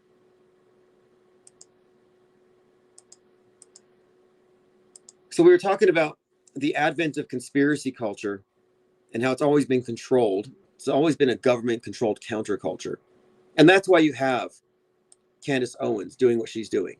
Government-controlled counterculture. She's ruining the image of the person who doesn't trust mainstream news. Well, a lot of this started with Stanley Kubrick. And we were talking about this in Discord, how Dr. Strangelove was screening on November 22nd. They canceled it because of the JFK assassination, which I would argue was directed by Stanley Kubrick. But what's interesting is they were talking about how the communists were putting fluoride in the water to control people's minds. And fluoride in the water is one of the bigger conspiracy theories. No one talks about it anymore. Now chemtrails are kind of the thing, but it used to be you can't drink the water because of fluoride, can't breathe the air because chemtrails, but they always have the water thing. Well, that started in the Stanley Kubrick movie. That really popularized it. In fact, Alex Jones used to sell water filters. And every 5 minutes, it was a break for a water filter. And he'd make claims like the fluoride in your water is reducing your IQ by 10 points. He would say, oh, the people who don't believe you have the fluoride stare, the fluoride heads. And then it became the vaccinated, the vaxxed and the fluoride heads. But anyway, we were talking about Stanley Kubrick has this influence in conspiracy subculture. So here you got fluoride in the water with Dr. Strangelove, which also ties the JFK in, as I'll show you. But then he's also associated with the moon landing fakery, which is a limited hangout. They let that out there, that this was fake. And Kubrick has been pointed at as likely the director, which I think is accurate, but he wasn't a whistleblower. It was predictive programming. As usual in all his content, there's these reveals that I think they let that out to create the counter narrative. And then with Eyes Wide Shut, you have the basic QAnon story, the deep state, the Epstein Island stuff is kind of built into that. But anyway, they had to postpone the screening of Dr. Strangelove because, of course, 11/22/1963. But then there's more. There's a final scene that was infamously cut off of it. At one point in the scene, a custard pie strikes the American president in the face. And the general says, gentlemen, our beloved president has been infamously struck down by a pie in the prime of his life. The scene was scrapped by Kubrick due to the unfortunate and coincidental timing of the movie's planned release, 11/22/63. Doctor Strangelove also has some 9/11 foreshadowing. I mean, this is not new. It's not about Stanley Kubrick alone. It is systemic fakery, and the government has always used movies as a way to promote their fake events, to saturate your minds with these ideas, to advertise, like product placement, staged historic events before they happen. The Kennedys, in fact, JFK let John Frankenheimer use the White House for part of one of his movies he was filming, the Manchurian Candidate director, who then drove RFK to the Ambassador Hotel in 1968, where he was killed by a Manchurian Candidate, a mind-controlled assassin. I mean, that's pretty blatant.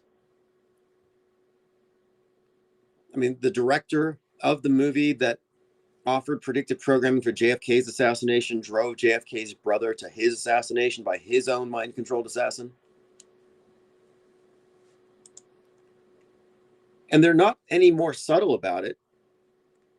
In fact, they're very unsubtle with the predictive programming these days. They're so unsubtle about it that the media is frequently noticing eerie coincidences, tragic coincidences. What they won't say are intentional coincidences. Truthers will say, oh, guys, those are just coincidences. Sorry, that argument doesn't work anymore. Just coincidences. No, I agree with you. They are coincidences. There is a coincidence here and there between fake events and movies, but what they're missing is that these are intentional, coordinated, overlapping of themes and messages. And the propaganda field is going through every possible vector to reinforce. I mean, it's a field of information, concerted messaging, drilling it into your head in advance as it happens, and then afterward. It's formulaic. And to the people who still think that the movies that are reflecting, quote, reality are just merely coincidentally doing so, have no way to explain the concurrent drills that go along with the fake events as well. And it's such a formulaic thing that we predict these things. Oh, if this is fake, there's going to be drills. If this is fake, there's going to be concurrent programming and predictive programming and some political agenda tomorrow. Like, there's a lot of things that we can say will occur if it's fake. When we announce these things, we wait a few minutes, it all rolls out. Oh, if it's fake, there's going to be a very conspicuous 33 attached to it. We caught the shooter 33 hours after.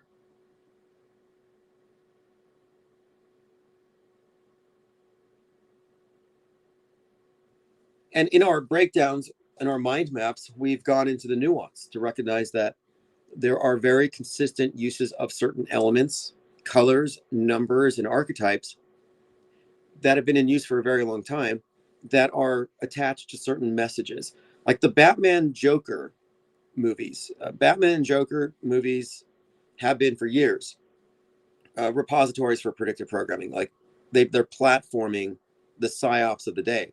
Do you remember the Joker shooter at the theater in Aurora, Colorado? And that's a big one. Okay, so there was a Sean Penn movie. It was a gangster movie. It was called Gangster Squad. So the story goes, a group of movie goers enter the theater in Aurora and they sit down to watch a movie, and the trailer for a Sean Penn movie comes out, Gangster Squad. And in the trailer, these gangsters are in a movie theater with machine guns, and they shoot through the screen and kill everybody in the audience. After the trailer, before Batman starts, the Joker killer comes into the room and shoots everybody. And that's not the only example. Yeah, James Holmes. Of course, this was the screening of Dark Knight Rises. Here's your wrench. You earned it, D. Nixon. Well, down the street, there was a mass casualty simulation going on. I believe it's called like Rocky Mountain Medical, but you can look it up. I'll be putting this into our encyclopedia of hoaxes. But there was indeed a drill going on down the street, and tons of Batman Joker programming surrounding that thing. But that's been the case for all of these movies. These Christopher Nolan, Jonathan Nolan, all their movies contain predictive programming, same body of symbols, always flaunting the 33s for some reason, which I take to mean hoax code. But yeah, Gangster Squad, the trailer preceded what really happened. And I say that all in quotes, of course. Now, I went over to Aurora, Colorado, because they had this monument set up for the Aurora shooting, for the victims. And it consists of, it's a memorial that they put outside of their courthouse. And it was basically, I think it's a bunch of doves. Oh, no, not doves. It's, let me pull this up, because I went over to this thing. So if you go to Aurora, there's a theater shooting memorial, and it has all these cranes like flying up in a big pyramid. How does a community heal after a tragic event? On Saturday, a crowd gathered near the Aurora Municipal Center, and the sculpture is 83 4.5 foot tall metal cranes sweeping towards the sky. So I went to go see this monument, in Aurora, Colorado, and I was live streaming there, and I saw people walking around it, people walking all around this area. And I thought, look at all these people grieving. I thought these must be family members of the people who died in the shooting. And the news crews were recording from the sidelines what appeared to be mourners walking around this memorial. Well, I get close, nobody there is mourning or paying attention to the cranes. There was a Pokemon hunt going on, and you had all these Pokemon people with their phones just walking around because apparently there were some Pokemons hiding around the courthouse. And I thought, this has got to be a conspiracy. They put some Pokemons around this monument to ensure a crowd. So when the news comes by, it looks like there's a bunch of mourners looking at the new monument. No, they weren't looking at the monument. I was the only one there looking at the monument. Everyone else there was hunting Pokemon. So I was live streaming the event, calling it out as, what I thought it was. And I got my YouTube channel pulled. That was back at the time when, in the middle of a live stream, they would cancel my channel. They would pull it.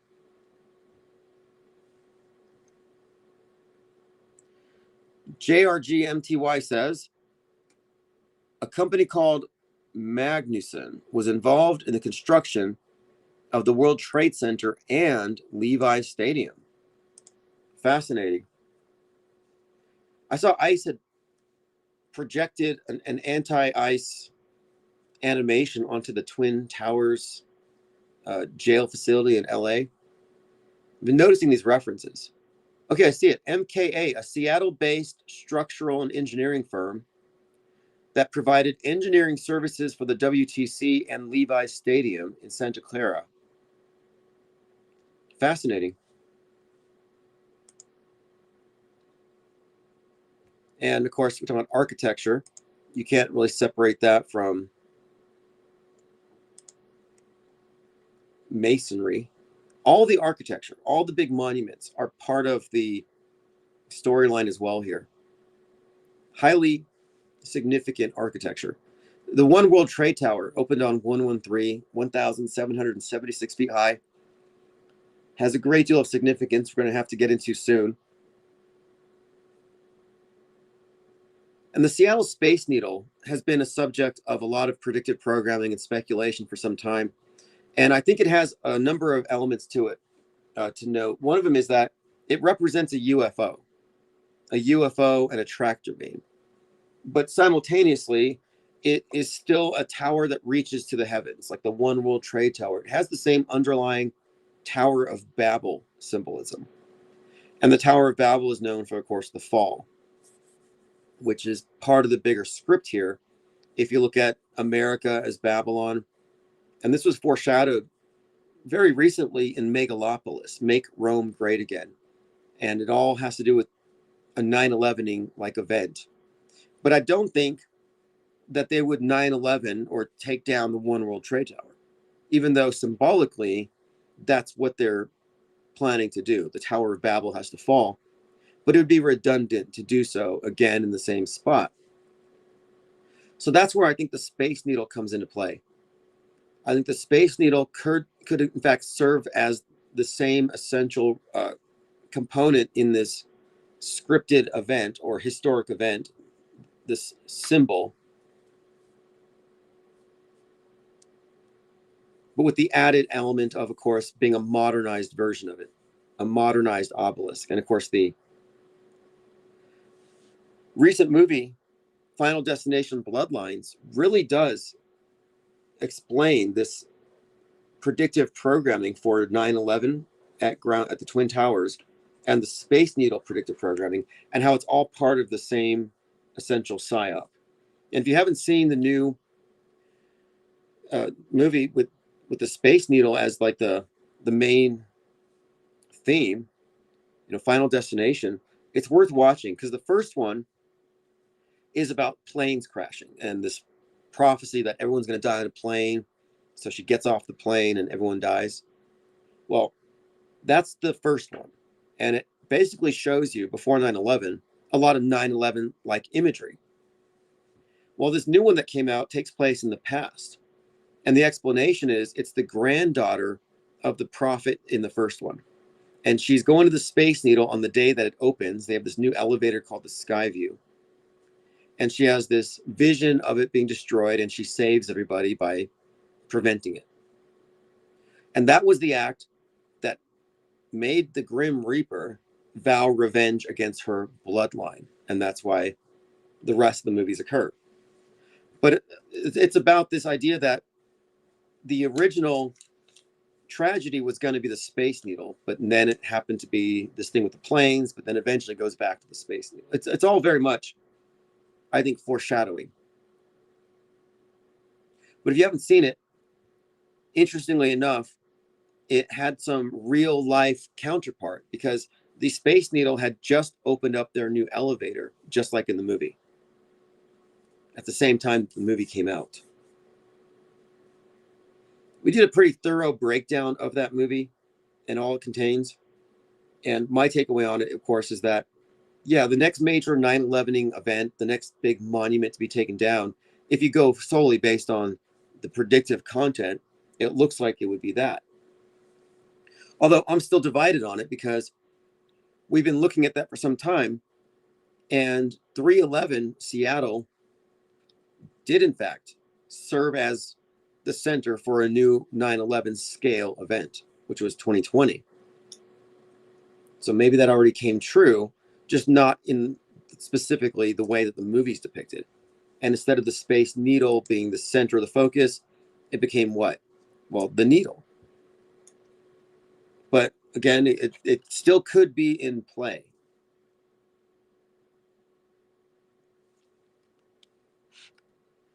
Now, you mentioned the architect for the World Trade Center and the Levi Stadium. The same architect from the Century City Twin Towers did the World Trade Center. And in Fight Club, he's given the speech about the gelatin explosives wrapping the columns of buildings. And of course, at the end of the movie, the buildings all fall. Well, as he's talking about gelatin explosives, he's in front of the Century City Twin Towers. And I think this is a direct reference to Gelatin, the art group that was staying in the Twin Towers in the year 2001. And they said, we're doing this big art thing.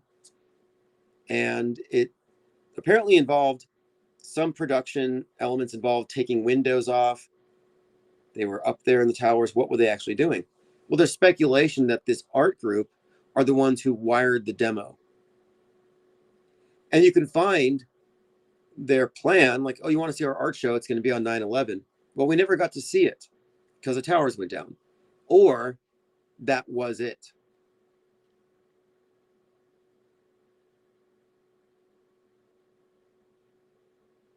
JRG says the MKA company also built a huge needle tower in Doha.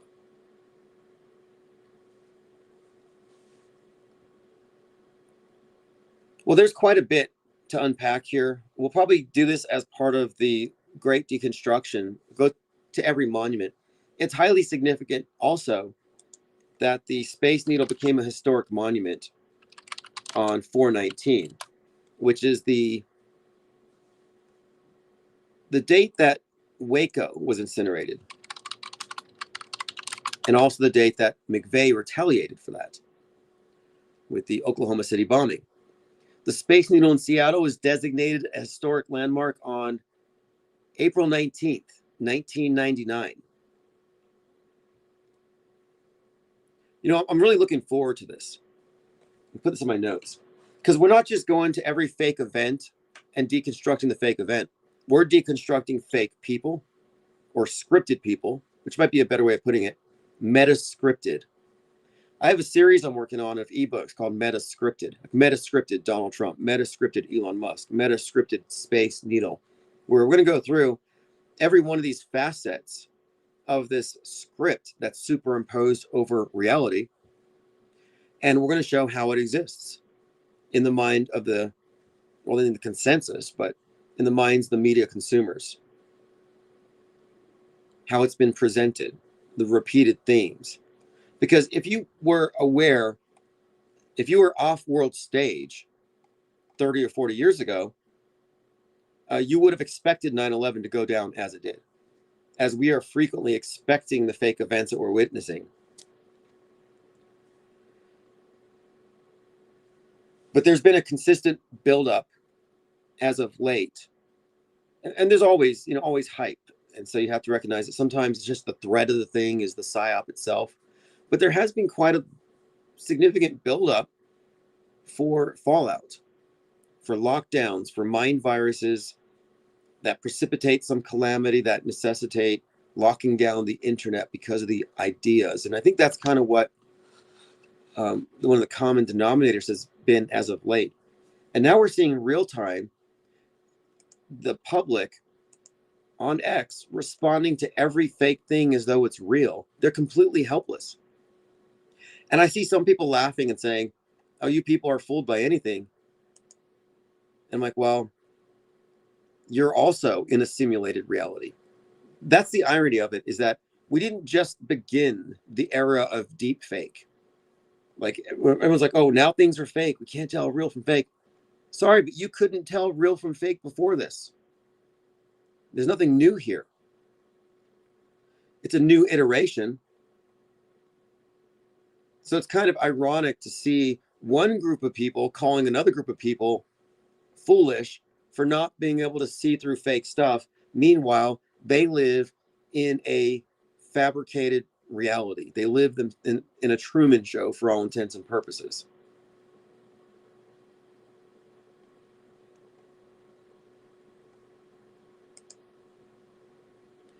All right, well, we'll continue this research in the Discord server. I want to point out that Neptune entered Aries on January 26th. And the significance here is that it had previously ingressed into Aries in 1861, April 13th, the day after the Civil War started. And so what does that mean? Well, Aries, of course, the ram, but Aries is associated with Mars, the war god. And then Neptune, to me, the most significant correlation here with Neptune is, of course, it's another version of Poseidon. And Poseidon has been in the news quite a lot because of Putin's weapon. The Poseidon is a Russian nuclear-powered, armed, unmanned vehicle, a doomsday weapon that can supposedly travel great ranges and can create radioactive tsunamis. Well, where have we heard of radioactive tsunamis before? I haven't seen it yet, but somebody said I need to watch Paradise, because apparently Paradise, the movie, and I think the movie has, or the show has something to do with bunkers as well. I think it's in season 2. In the 2025 Hulu series Paradise, a cataclysmic multi-layered disaster, specifically a supervolcano, triggers a massive 300-foot tsunami combined with nuclear strikes from Russia and China, causing the apocalypse, and the main characters escape into a bunker. Global tsunamis, radioactive tsunamis. And I think we can also add to this the fact that first of all, the Nolan brothers. So the Nolan brothers, are responsible for, you got Oppenheimer, the nuke, but you also have Fallout, which is about what happens after the nuke, the bunkers. Fallout Shelter number 33. Well, the Odyssey is coming out this summer, and it's directed by Christopher Nolan. So what does the Odyssey have to do with this? Well, I think it has to do with Poseidon.